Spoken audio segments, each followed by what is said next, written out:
The story is true. It's about a man who learned the hard way about the human justice system. I'm going to tell you what he found out. The justice system's a joke. It does not really benefit anyone except maybe the criminal. And that's one thing I can tell you.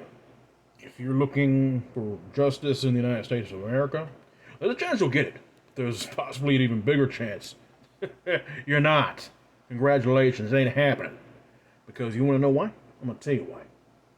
The justice system is run by human beings being human. I'm just going to leave it at that. It ain't worth much. But there is true justice, pure justice. And that justice right there, very few people can handle, my friend. Very few people. That justice is God's justice. I'm going to tell you a story about a man who discovered exactly, truly, what God's justice was all about. He bore witness to this. And believe me, it changed the way this man saw how things truly work in this world. The story starts over 20 years ago. And during this period of time, this man had a brother, a twin brother, as a matter of fact. This man's brother was severely disabled. I was going to leave it at that. This man, his brother, could not take care of himself. The brother had to be cared for in a home. He had the mind of a child. He had to be watched after constantly. He was very aggressive, and certain qualified personnel had to always be around him so he would not harm himself or others.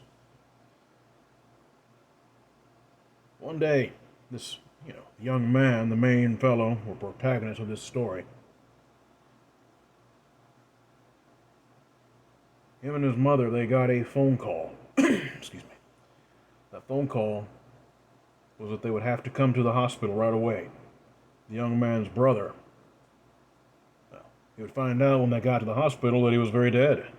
They didn't know what had happened. It took them a long time to really figure out, police reports, all this kind of stuff came out.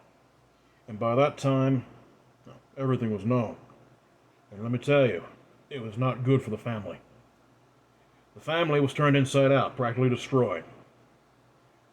The young man's mother, she was never the same afterward. She almost drank herself to death more than once. And even after that, when she got clean, she was never the same. She was tired. In some ways, I think her passing on was maybe a blessing for her. I think in the end it's what she wanted. But that's not the point of this. You're probably asking, how did the young man's brother pass away? I'll tell you. An improper restraint hold was used on the young man's brother. Then the brother was suffocated. It took him almost 8 minutes to die. That's right. And of course, the court, the family, they got a good lawyer. Of course, the man who had killed the young man's brother, it was actually the son of the owner of the facility in which the brother had stayed. So yeah, I think you understand where this is going. They also had a very good lawyer. Criminally, it was ruled a homicide. I'm guessing because the family of the one who killed the young man's brother, I can't tell you. Maybe it was because they were well off. Maybe they were able to buy people off. I can't tell you. I don't know. I'll tell you right now. That man did not see 1 day of jail time. Not one. So pretty much he had his freedom, and the young man's brother had the grave. That's what he had. In the end, that's just how things worked, or it seemed. But then, over a year, it passed. The young man was working very hard one night. He found out something very strange had happened. The man who had killed the young man's brother was dead himself. I'm not going to say how he died, but let's just say this: there was a lot of correlations, and he himself had died violently. To be honest, he died horrifically, very, very badly. Now, did the young man feel joy at knowing that his brother's murderer had died? No. And that's what I consider it, murder, because of the completely insane foolishness in which had been involved in that entire mess. Negligent, extremely negligent homicide, at least. But I'm going to tell you this.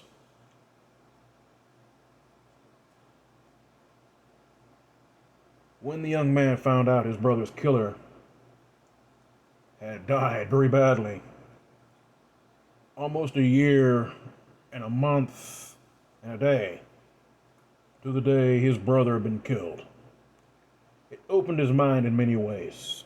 It made him more receptive to understanding how God truly works. And those who have truly powerful empathy sometimes can actually feel so much pain that something must be done to correct that pain. And I believe very firmly that was the young man's mother. But in the end, a civil trial was carried out. The family of the young man's brother's killer, they of course declared bankruptcy, but in the end they were finished. Two families virtually destroyed. I'll tell you right now, some things are beyond comprehension, but God's justice still was out there in the end. Nor do I believe that the young man's brother's killer was sent to hell or anything like that. Actually, I don't. Because he actually supposedly was a man of faith himself.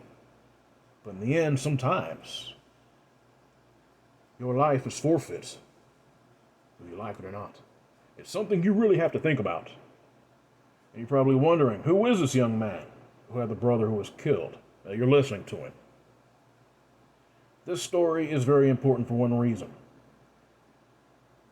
I want you guys to understand this very real experience I had with my brother and my family and the other family. I'm letting you know, you really, really have to be careful of the things you do, as well as the things you say, because I'm telling you right now, man, you just don't know what really could turn out. Now, God loves all of us. He loves all of his children. I'm telling you, some things you do, there are repercussions.